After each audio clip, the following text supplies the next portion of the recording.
The world is so scary now, I'd rather be at home. No place to go, so the kitchen's where I roam. Markets may fall, but that doesn't matter to me. Staying home with Jared, that's where I wanna be. And with Oliver. Welcome, everybody, to another episode of Stayin Home with Jared. We're hosted by Chauffeur Change and Movie Karma.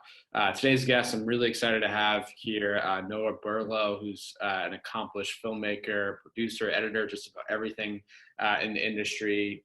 We recently recognized one of Noah's films called What If with our Social Impact Award through our Chauffeur Change Film Festival. So we'll be talking about that. We'll be talking about lots of other entertainment related and specifically social impact entertainment related news and work today. So Noah, welcome to the conversation. Yeah, thanks so much for having me. Really glad to be here with you. Yeah, awesome. Glad to have you. So to get started, let's know if you could just share a little bit about your background. I know you've done a lot of, I think I saw over 400 projects that you've worked on.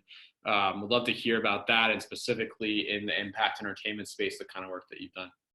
Yeah, absolutely. You know, I'm originally from Palmerton, Pennsylvania, and went to school in Ithaca, New York at Ithaca College. And when I came out to LA, I came out for the purpose of working for the Shoah Foundation. I wanted to do some work with the Holocaust and documenting Holocaust survivor testimonies. And I was doing that when I first came out here in 2003 up until about end of 2005.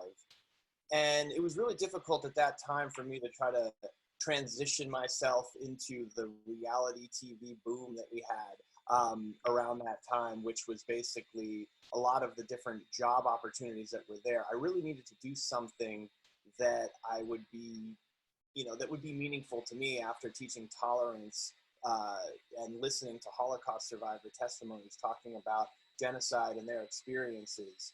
And so I was really, trying to find as many of those types of opportunities as possible. And again, living in LA, the work that we do is in the entertainment industry.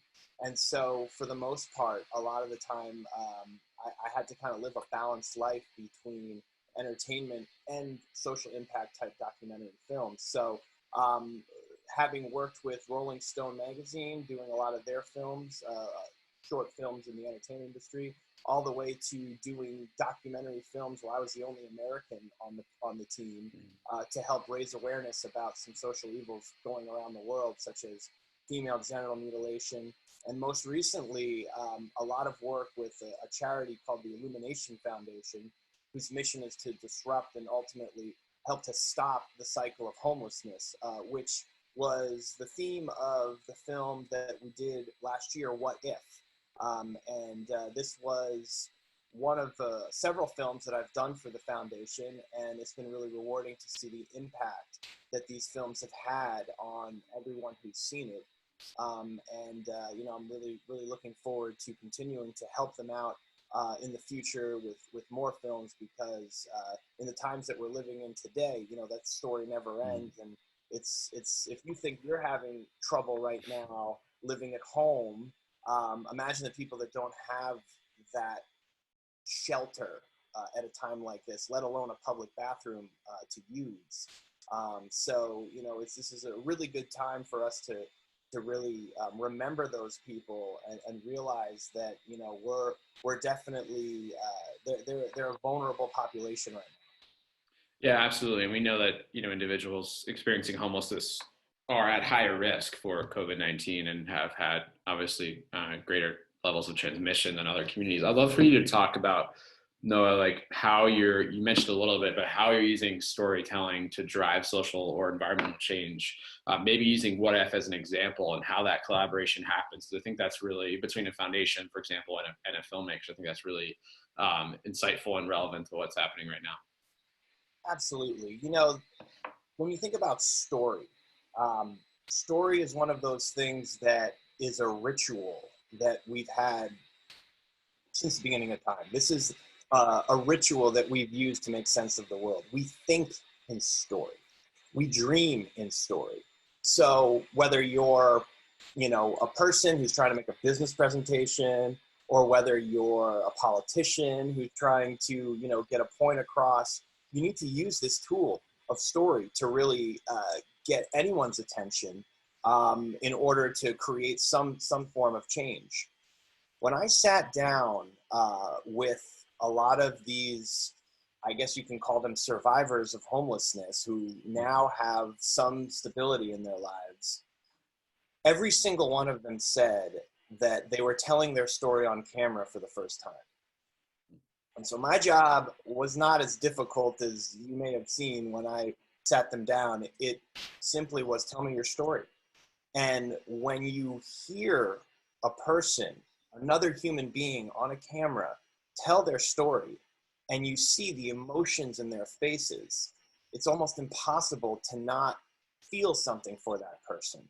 And to me, you know, that's the work that I've done using this gift of cinema and storytelling is so necessary in our society in order to get any sort of change happening to a lot of these stories that nobody's ever heard before, because they're living their lives and they're, you know, definitely being consumed with so much media and so much entertainment and so much news and so much stuff that's happening to them, that's marketing to them all the time, that we tend to forget to take the time to look over our shoulder when we're crossing the street and we see a tent and realize that inside of every one of those tents you see in Southern California is somebody's story about how they got there, somebody's story that has to survive every single day of their lives. And so, you know, for me, once I realized that, you know, this tool of storytelling is necessary in order to create some kind of empathy with the rest of the population, you know, it's really inspired me to want to make this, you know, the focal point of most of my work as a filmmaker, as a storyteller, and an artist. Yeah, I love that, and you've certainly done it from what I've seen through a lot of your work, if not all of it. How do you think, Noah, storytelling can be then transitioned into not just an awareness raising tool, but also an action driving tool? How can, with a project like What If, you know, what types of follow through are you looking to do? What types of next steps are you looking to do after someone is hopefully moved and inspired and maybe even changed by watching your films? What can you then do to engage them in taking action supporting that cause? It's a really good question. And it's one of those questions that I think a lot of social impact filmmakers kind of struggled with. It's like, here's my story. What do we do now? You know? And that's definitely something that, you know, is a great question, because we could watch it, we could cry, we could say, oh, that's so sad. But at the end of the day, what can we actually do to make a difference? The film that I did prior to What If for the Illumination Foundation, they're based in Orange County, was a film called If. And this film we made very quickly. It was supposed to be screened at a fundraising event in Orange County at Disneyland Resort called the Orange County Chef's Table, the OC Chef's Table. And at this event, a bunch of supporters, a bunch of philanthropists, humanitarians, and just members of the community, they came together to help to raise money to build an emergency shelter for the Illumination Foundation. And right before they were about to make their donations, they screened this film. And I watched how quickly the arms were raised after seeing a film that drew out all this emotion, that it was super inspiring for me to realize that a film can lead people to action if it's put in the right environment, in the right place. Because we weren't expecting them to raise a record over $1 million that night. And right before this COVID thing hit on March 1st of this year, we had another film that we had done to screen for the OC Chef's Table, and they broke the record from the following, the year before. And so that was super inspiring for me to see that, you know, a film that can communicate what people are going through and the need for people to, you know, to listen to children and mothers and families that are living out in the street. You can see the statistics and you can hear about it, and you can see it when you're, you know, driving under a bridge on the 405. But when you actually hear their voices and see their faces, it creates this thing called empathy. And when you have that empathy inside of you, and you figure out a way to create that call to action by the end of your mission and your message, it's something that you should put at the beginning of your film when you're making it, as opposed to other forms of documentary filmmaking where you might be searching for the story. All three of these films that we've done for the foundation have all been action-driven stories. The call to action was the purpose of making these films, for the purpose of raising funds with a very specific way that those funds would be used in order to create a shelter for a lot of these families. And so I think the audience is important.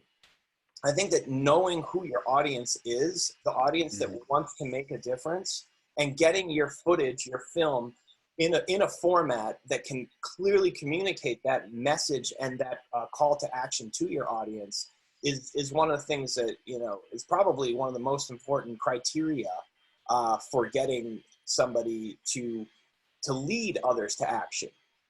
Raising the consciousness is just a part of the equation, but leading them to action is definitely something that I really hope that other filmmakers will prioritize when they're writing their films, when they're producing them in the pre-production phase of the process.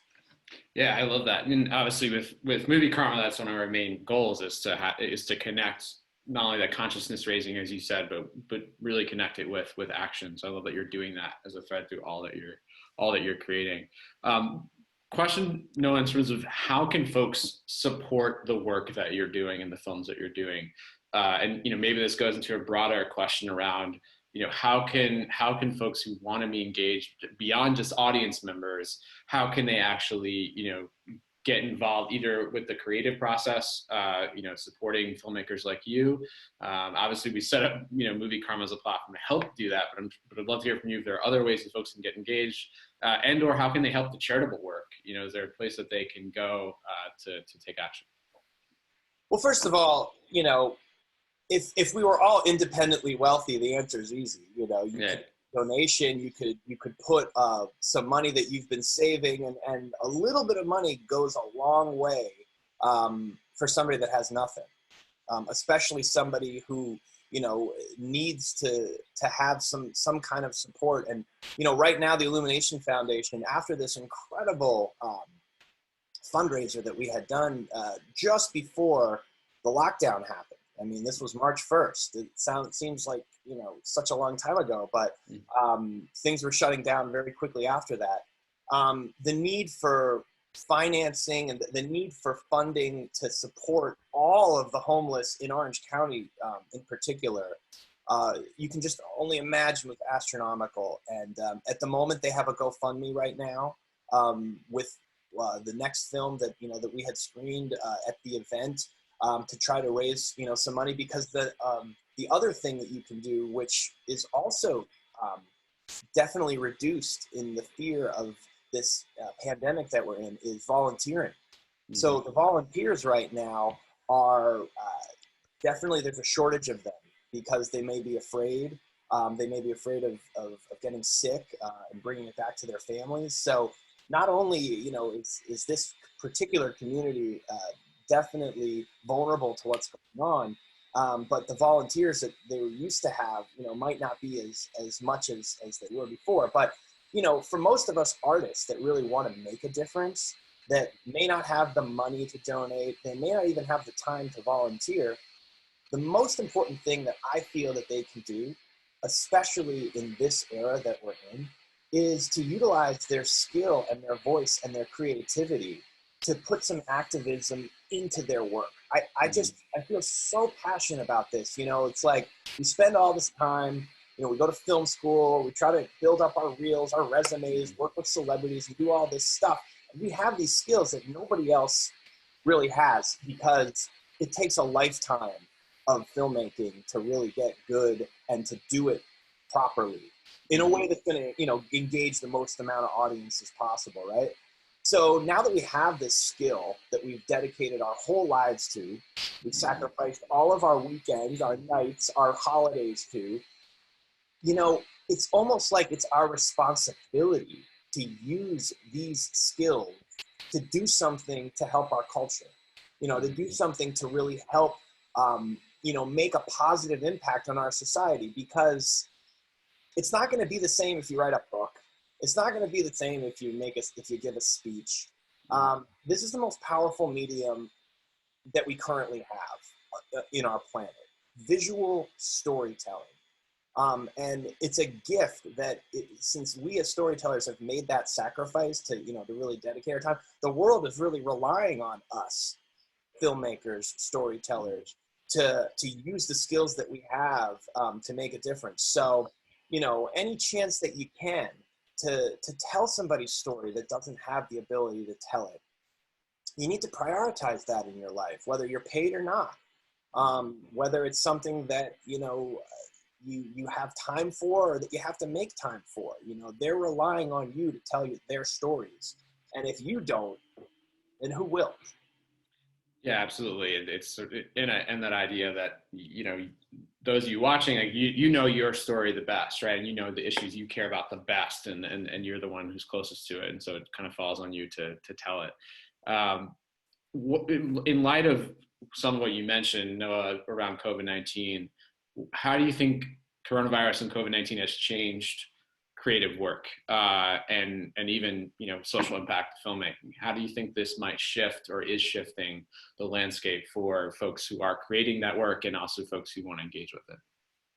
You know, I'm really glad you asked me that, because I don't know about you, Jared, or a lot of other filmmakers out there, but ever since this stay-at-home order has been in place, I've been more productive than ever.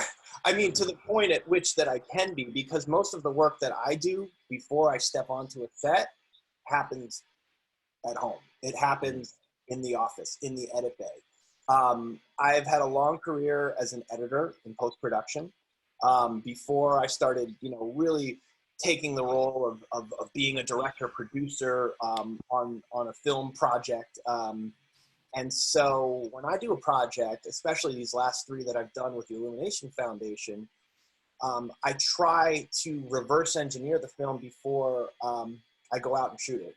Part of which is because, you know, we're trying not to spend too much money on the production, and we want to be really, really organized to make sure that we're only shooting for the end. But the other part of it is that these films are so call to action, message driven, that we want to make sure that our message is there from the beginning. And so I hope that a lot of filmmakers today that can't go out and shoot, that can't go out and, like, you know, spend too much time outside with everybody else, are utilizing this gift of doing a lot of their pre-production in post-production to get as much of their message done as possible, so that when it is time to actually go and find the images, find the shoot for it, that they have that message, whether that message is something that, you know, is done, so it's all laid out and it's all ready to go, so that they're, you know, confident when they go out onto the set. That's definitely something that I've learned in this process that I would love to be able to share to other filmmakers that are trying to make a difference. Very non-traditionally, I was able to work with some amazing, amazing musicians before we started this process. And we actually started both of these films, the ones that we had done this year and last year, What If, and the next film, Active, by having a very close relationship with the musicians Silva Visser and Chris Landon, by writing the script with music before we actually shot anything. And how is that possible? Well, we didn't know what the people that we were interviewing were going to say, but we knew what the emotion was going to be. We knew what questions we were going to ask. And so by visualizing and very carefully composing the emotions of what we were expecting to hear, it allowed for us to sort of feel what we were going for before we before we even showed up on set to shoot. And in addition to that, you know, working with a really great team over at the Illumination Foundation in their marketing department, with the team of people that they had over there, Terry Campbell and Amelia, and my co-writer, Aaron Free Kelly, we came up with a script that was very much direct to the mission of what we were trying to accomplish. So if you can get your mission down, the emotion down, you've gotten at least like 80% of the way there. So take advantage of this time that you have right now to polish up what you already have in the can, get your sound done first as best as you can, and then when the time is ready, you know, to find the images, that's where the creativity comes, because I've always come from the independent way of making things by whatever means necessary, and limitation got to be the greatest valve to creativity, to find the ways in which that you can tell your story with whatever you got. Yeah, and sometimes those creative limitations create even better results. So I love that idea of like doing the work now, getting ready to be ready to go, and we can really shoot stuff again.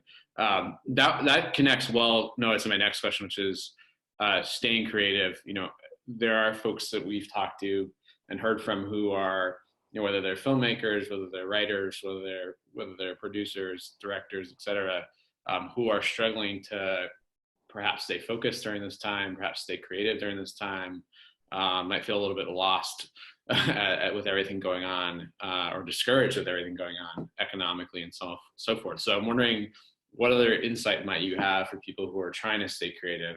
I think you alluded to it by saying, you're sort of saying, stay focused, do what you can at home. Are there any other thoughts you have for people in that situation? Absolutely. And I'd be lying if I said that I have been so focused, you know, in the last month in terms of like everything that's going on and all the anxiety of wanting to, you know, constantly hear the updates from your governors, from your mayors, from the president, from the vice president, from, you know, doctors and, you know, YouTube. But at the same time, I've found some ways to find some freedom in this time that we've been living in. You know, prior to this whole thing happening, I had the opportunity to direct a music video with a very well-known artist named Sully Erna, who's the lead singer of Godsmack. And we made a music video in his hometown of New Hampshire called Unforgettable. What we did was we went to his hometown and we filmed the band actually going in and teaching the school how to play rock and roll instruments and how to sing the song. And we brought a great crew of people from LA and also local people over there in New Hampshire to document this process, and we strung it together in a music video format that just recently was released. And you know, the theme of this whole thing and the way that Sully has been promoting it is that we can't control what's going on outside, right? We can't control the fact that, like, we got to wear masks when we go out, can't smile at strangers like we used to. We can't see our loved ones and hug them and have all those things that, like, you know, we're so accustomed to. But what we can control is how we feel. What we can control is what's going on up here. And one of the best ways to do that is by listening to music. It's amazing how music on your ears, on your headphones, can just instantly change your mood, can inspire you. It can just give you that feeling of what it felt like when you first heard that song. And in any film or creative field, whether you're a writer, whether you're a painter, whether you're a filmmaker, an editor, music is one of those things that can really transport us out of this very, very strange time that we're living in. And for me, at least, it's one of those things that has kept me focused to really get me inspired again, to really make the most of this time. Because let me tell you, there's a silver lining in this whole epidemic, this whole pandemic that we're in right now. And I think that once we start going back to work, we're going to miss it a little bit. because how many times did everybody say things like, oh, I wish I would have spent more time with my wife or my family or, you know, my friends that, you know, I haven't talked to on tools like this, like Zoom and everything. Like it's a bit of a wake up call for us as in humanity. And the other thing I want to say, and I totally want to, you know, keep this open to anyone that's watching this, is that we as filmmakers, especially social impact filmmakers, we really need to work together. This is a collaborative medium. You know, nobody makes documentaries for the money, unless you're making maybe Justin Bieber's, you know, Never Say Never film. But there's something that goes beyond, you know, money and fame for people that really, you know, go into documentaries. And so this is a collaborative art. It's not a single person art form. And so if there's anyone out there that's looking for support, that's looking for guidance or whatever, you should really give them a hand, whether it's some advice, whether it's feedback, whether it's, you know, your skills in any way that you can. And this is the time to start bartering with your fellow artists and your fellow creative activists, because they kind of need us right now. Yeah, absolutely. It kind of reminds us, and that was, you know, one of my questions about what is the pandemic teaching all of us, and you touched on it, right? Which is the idea that we're all in this together, literally, especially in the impact filmmaking space, because there aren't actually that many of us, if you think about it. And now more than ever, we really need each other. Yeah, but we've also learned how we can continue to do what we're doing in any part of the world.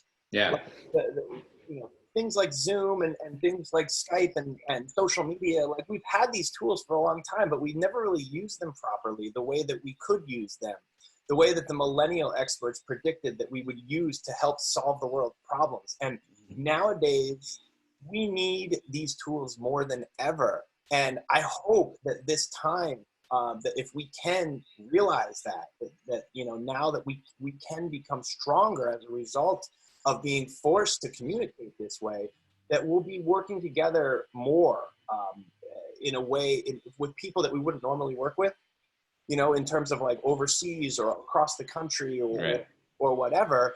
Now that we're kind of forced to do that, I hope that there will be some silver linings out of this pandemic, that we'll now say, well, this is how we did it back in 2020 when we first were forced to figure this all out without having to, you know, be in person and take flights and all those other things that we could have been doing all along, but we're actually realizing that we have to do it this way. Right. And maybe, you know, and maybe too, this will open some doors too for artists who, like you said, are, you know, trying to get in the door, especially independent folks who get a lot of no's or no responses from, you know, folks who maybe previously didn't want to respond or were too busy to engage. Charity or organization that's close to your heart? No, I mentioned the foundation you worked with obviously a lot. Maybe that's it. But if there's an organization or charity you feel strongly about that folks should be supporting right now, what would that be? Oh, absolutely. You know, well, my heart right now is really with the Illumination Foundation and all the work that they've been doing. You know, their mission and the people that are there, they're absolutely amazing people and amazing individuals. And it was so rewarding to see back in March of 2019, being a part of a team that their only mission was to raise money to build this shelter.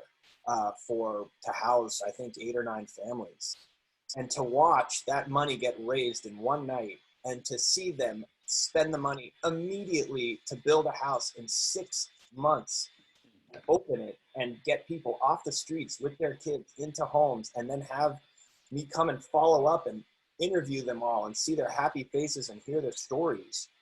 It was nothing more rewarding than that. And, you know, just because you're a nonprofit organization doesn't necessarily mean that you're doing the right thing. Not every charity is just because they're a charity doesn't mean that they're actually making an impact. And, you know, it's important to kind of, you know, do your research before you donate to places. It was a real gift to be able to work with a foundation where everybody that's a part of it is really just is making a huge difference in their county, in the world. And, you know, I definitely resonate with any charity that's doing that. of course, you know, the Showa Visual History Foundation that I worked at for a while is now the USC Showa Institute. Mm-hmm. And they're doing some amazing stuff right now in preserving the memory of Holocaust survivors. It's another real passion of mine to remember their stories, because when they're gone, the only thing that's going to be left are these interviews that we've taken of them while they're alive. And without that, you know, you can see very quickly how fast history repeats itself. I mean, you know, many of the survivors that are left right now were children when they were surviving. So a lot of them are running out very fast. And sadly, one of the last Zonder commanders that I've met and that I included in one of the documentary films that I did while I was working there, sadly just passed away. And he was the last one to go. And I just remember that time when I was working there, talking with my colleagues, saying, hey, you know, in our lifetime, there's going to be a day when the last Holocaust survivor walks, and what's going to be left is this work that we're doing. So I really applaud them, the work that Steven Spielberg, you know, has done and what it's grown into. And lastly, I actually am a co-founder and chairman of a new charity that I've put together and have been utilizing, called the Veterans in Cinema Foundation. And what we do is very simple. We pay U.S. military veterans to work on social impact films, as well as entertainment films, at every level, at every capacity. And I'm really proud to say that I have joined forces in a strategic partnership with the Illumination Foundation to utilize this charity on all the films that we've done together, as well as this last music video that we did with Godsmack, Unforgettable, with some great veterans who, you know, have been deployed, who have seen, you know, the world of war. And this charity allows them an opportunity to help them to transition into civilian life by giving them a paid opportunity to work on something that allows them to be creative, that allows them to be a part of a team, and helps to, you know, advance and develop their career. So our website is vicf.org. And, you know, we're pretty new, but we're still growing, and we're looking for veterans that want to be, that want to have a career in entertainment in the cinema world. That's fantastic. Yeah, we'll tag and include those links in next to this video, so folks can check that out as well. And then lastly, Noah, you're actually doing a lot of different charitable work, which is amazing, across different cause areas. You're doing lots of different, you know, film content. What are any other words of wisdom you want to impart, you know, as we navigate out of this crisis, hopefully in the next several months to maybe a year or more, to folks who, again, you know, really want to be part of mission-driven film and mission-driven work? How can they get started, and what can they do, you know, in this time? You know, somebody told me once, his name was Joe Newlight. He was actually the founder of Without a Box, and he was a hometown local filmmaker, grew up in the same hometown as me. When I was in high school, I asked him that question, right? I asked him, like, you know, do you have any advice, you know? And to summarize what he said to me, he said, if you want a career in making films, you have to make films. Mm-hmm. You have to make them. You know, you can't learn how to make films by reading about making films. You can't learn how to make films by watching films and watching everybody else make films. You have to make them yourself. Mm-hmm. You have to screw up. You got to make mistakes. You know, it's okay to have a rough cut. It's okay to show something that stinks. And show it to people that you trust to figure out how to make it better. It's so important to just create whenever you can, all the time, as much as you can, about what you feel most passionate about. You know, if you can dream it, you have to embrace that potential that you have to create it and be it. I truly, truly believe that if people want to make a social impact with their film, they have to stop chasing and waiting for money to come, Mm-hmm. because it's not coming. There's no money in social impact filmmaking that is more powerful than your passion for it. And the fact is that filmmaking can be really simple. It can be broken down into something much less complex than you think it is. You know, everybody has a story, and what they don't necessarily have is somebody who's willing to listen. And that's something that as filmmakers and aspiring filmmakers, you have to decide what stories, what are the most important topics, the most important stories that deserve to be told. Because you're going to have a limited amount in your lifetime that you're going to be able to make. And make sure that you're prioritizing your time to telling the stories that are worth telling, and that are worth investing your time and your passion and your life into. Because if you don't do that, then think about all the people that will never hear that story. Think about all the people that will, just go on living their lives in ignorance because you didn't tell that story that you wish you would have told. I think about that sometimes when I think about what if these stories were never told? What if these people just ended up staying on the street and didn't have charities and people that could help them? It's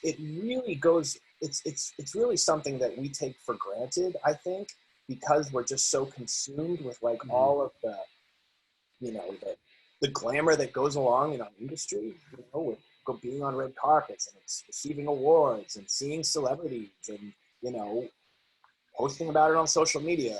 We tend to forget just how powerful this medium really is. Yeah. And there's a responsibility that you have to take when you realize that, and you just gotta make your films by whatever means necessary. You want to make it with your phone, you want to make it with your friends, you want to make it with your webcam, or buy yourself a DSLR camera and start practicing with it. Whatever it takes, you gotta keep telling the stories for those who can't tell it themselves. And that's something that I think all filmmakers at some point in their life would tell the younger generation, because there's really no other way to learn filmmaking without making it. Yeah, especially now, right? When folks have access to these devices in their hands and they can do anything with them. Last question, where can folks find and hear more about what you're working on? As I mentioned at the top, What If, one of Noah's films we just recognized through our festival at the Social Impact Award. Hope to have some of his projects on Movie Karma in the future. But short of that, we'd love to just hear where folks can find more about you and what you're working on. Definitely. Well, I just want to also say thank you so much, Jared, for recognizing the film, because this was never a film that I intended to put into film festivals. This was never a film that I thought was going to have such a strong response. And, the fact that you've recognized it, and, several other film festivals have now recognized it as being not just a social impact film, but recognizing it as best documentary at several film festivals this year. It really means a lot to me and all the people that were a part of it. So I definitely want to, just express my gratitude for your festival and, what you're doing for filmmakers like me and all these other great cultural leaders that are a part of your festival. But for me, at the moment, it's really difficult for me to kind of stay on top of social media while I'm in the midst of so many different projects and, finishing one and starting another one. But my website, immortalcinema.com, is probably the one place where you can see the work that we've done. And, I do have, a Facebook page too, and a Twitter that I probably should be, keeping people more up to date on, and developing that. But for right now, if you want to find me, the best way is to, send me an email and go to immortalcinema.com, and you can reach out, that way. We do have an Immortal Cinema Twitter as well. The extension is Immortal Cinema, as well as an Instagram, Immortal Cinema INTL. And, you know, send me an email, send me a message. If there's a project that you're working on, if, you know, something you want me to check out, I'm more than happy to, you know, join forces with anybody who's trying to make a difference using this beautiful gift of cinema that really can make a change if you put your heart into it, and, you know, you just keep going until it gets done. And, you know, knowing that there are people out there that do want to help you and that will help you. You just got to ask, and, you know, you just got to, you know, stay strong, and you know, just know that this is not something that we can, you know, forget to do in our lifetime. You know, we only live a certain number of days, and, you know, hopefully, you know, when those days are all over, that we can be satisfied with the work that we've immortalized in this format for, you know, to teach future generations, you know, about all the problems that we were hoping we could solve. Yeah, it can live on forever, right? Or at least for a long time. So thanks so much, Noah, for being part of this interview. Thanks for all the work you're doing, the stories you're telling, all the stories you will tell, the impact you will have and already having. It's really appreciated. Stay tuned for more episodes of this little show that we've set up. And again, thanks so much, Noah, for being part of it. Yeah, and thank you, Jared, and thank you so much for everyone on your team as well, because, you know, it means a lot to me to see that there's other people out there that are, you know, curating this material to get it out there to the world. Yeah, absolutely.